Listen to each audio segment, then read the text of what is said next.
안녕하세요, 여러분. 오늘은 개혁주의 신학의 핵심 교리 중 하나인 예종론에 대해서 깊이 있게 살펴보도록 하겠습니다. 이 주제는 많은 그리스도인들에게 어려울 수 있지만 우리 신앙의 근간이 되는 중요한 가르침입니다. 예종론의 성경적 기초. 먼저 우리 장로교회의 신앙적 기초가 되는 웨스트민스터 신앙 고백서를 살펴보겠습니다. 신앙 고백서는 이렇게 말합니다.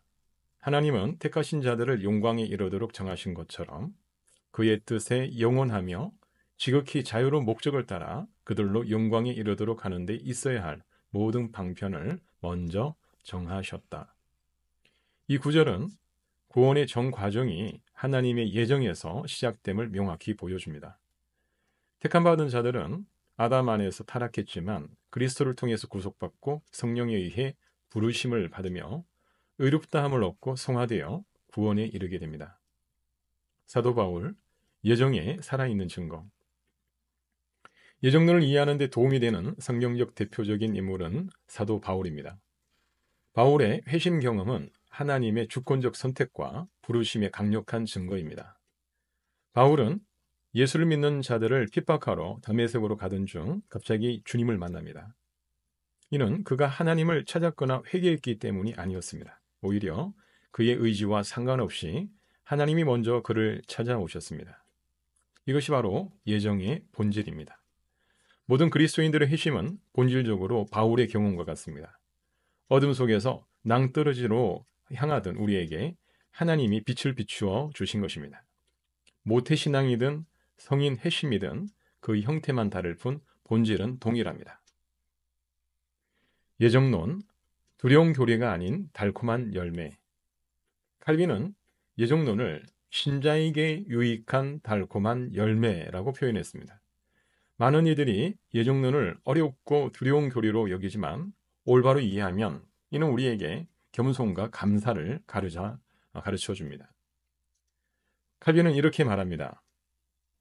하나님의 영원한 선택을 알게 되기까지는 우리의 구원이 그가 값없이 베풀어 주시는 자비하심의 원천에서 흘러나온다는 것을 결코 분명하게 확신하지 못할 것이다. 이 교리 외에는 우리가 마땅히 되어야 하는 만큼 겸손하게 만들어 줄 수 있는 것은 아무것도 없으며 또한 하나님께 얼마나 은혜의 빚을 지고 있는지를 진지하게 느끼게 해줄 수 있는 것이 아무것도 없기 때문이다. 예정론을 통해 우리는 하나님의 은혜가 우리의 공로나 행위가 아닌 전적으로 그분의 주권적 선택에서 비롯됨을 깨닫게 됩니다. 이것이 우리를 진정으로 겸손하게 만듭니다. 예정론 접근의 올바른 태도. 예정론에 접근할 때는 호기심과 사색보다는 절제와 경외심이 필요합니다. 이 교리는 하나님의 거룩한 영역이므로 우리는 우리의 제한된 이성으로 모든 것을 이해하려 하기보다도 경외함으로 받아들여야 합니다.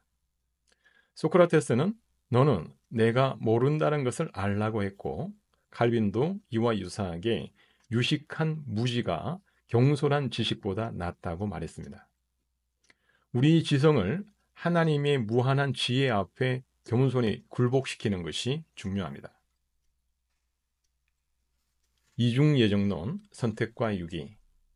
칼빈의 이중예정론은 선택과 유기를 포함합니다.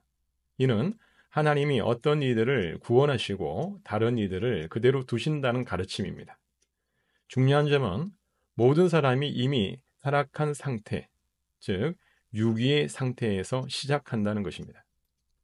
하나님은 중립적인 상태에서 어떤 이들을 선택하고 다른 이들을 버리신 것이 아닙니다. 오히려 모든 사람이 이미 죄로 인해서 멸망받을 상태에 있었는데 그중 일부를 은혜로 선택하신 것입니다. 선택의 이유와 특성. 왜 하나님은 어떤 이들을 선택하셨을까요? 성경은 이 이유가 선택받은 사람에게 있지 않고 오직 하나님 안에 있다고 가르칩니다. 에베소서 1장 5절은 이렇게 말합니다. 그 기쁘신 뜻대로 우리를 예정하사 하나님이 우리를 선택하신 이유는 단순히 그분이 기뻐하셨기 때문입니다. 우리의 어떤 공로나 미래의 믿음을 미리 보시고 선택하신 것이 아니라는 것입니다. 선택은 공로 없이 얻은 특권입니다. 믿음조차도 선택의 결과이지 원인이 아닙니다. 칼빈은 선택이 믿음의 어머니라고 표현했는데, 이는 우리가 믿음을 가졌기 때문에 선택된 것이 아니라 선택되었기 때문에 믿음을 가지게 된다는 의미입니다. 유기와 인간의 책임. 유기는 하나님이 적극적으로 누군가를 멸망시키기로 결정하신 것이 아니라 단순히 그 사람을 타락한 상태 그대로 두신다는 것을 의미합니다.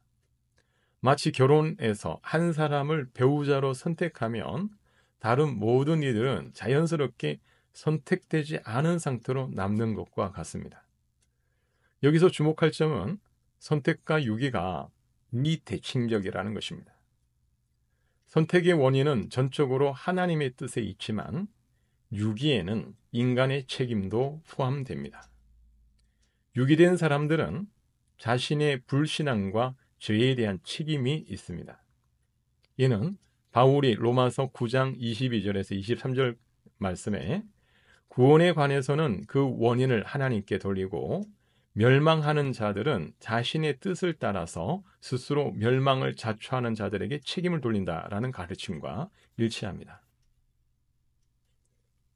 예정론의 목회적 적용. 예정론은 추상적인 신학 이론이 아니라 실제 목회와 신앙생활에 큰 유익을 줍니다. 첫째, 예정론은 목회자들에게 상처와 좌절에 대한 위로가 됩니다. 모든 사람이 복음에 반응하지 않는 현실 앞에서 우리는 구원이 궁극적으로 하나님의 주권적 역사임을 인식하고 안도할 수 있습니다. 한 목회자는 이렇게 고백합니다. 목회 현장에서 보면 이중 예정이 맞는 것 같다. 도저히 유기가 아니면 설명할 수 없는 그런 부류의 사람들이 있습니다. 이런 인식은 목회자가 모든 책임을 자신에게 돌리지 않고 꾸준히 복음을 전하며 하나님의 때를 기다리게 만듭니다. 둘째, 예정론은 교회 내 겸손과 은혜의 문화를 형성합니다. 자신의 구원이 전적으로 하나님의 은혜임을 아는 사람은 교회 안에서 우월감이나 특권의식을 가질 수가 없습니다. 모든 것이 은혜임을 인정하게 됩니다. 셋째, 가정에서 자녀 신앙 교육에도 이 원리가 적용됩니다. 우리는 유아세를 통해서 자녀를 언약 공동체 안에 두지만 궁극적으로 그들의 구원은 하나님의 선택에 달려 있음을 인정합니다. 부모로서 우리는 자녀들이 믿음 안에서 성장할 수 있도록 최선을 다하되 그 결과는 하나님께 맡겨야 합니다. 경외와 찬미로 접근하는 예정론. 예정론은 호기심과 사색으로 접근할 수 있는 것이 아니라 경외와 찬미로 접근해야 합니다. 우리가 완전히 이해할 수 없는 하나님의 비밀스러운 영역이 있음을 인정하고 계시된 말씀 안에서 겸손히 하나님의 뜻을 찾아가야 합니다. 칼빈은 이 교리를 무서운 교리라고 불렀지만 동시에 신자에게 유익한 달콤한 열매라고도 했습니다. 우리가 예정론을 올바르게 이해할 때 이는 우리에게 겸손과 감사 그리고 하나님의 주권적인 은혜에 대한 신뢰를 가져다 줍니다. 여러분 모두가 이 교리를 통해서 하나님의 기쁘신 은혜를 더욱 풍성히 경험하시길 바랍니다. 감사합니다.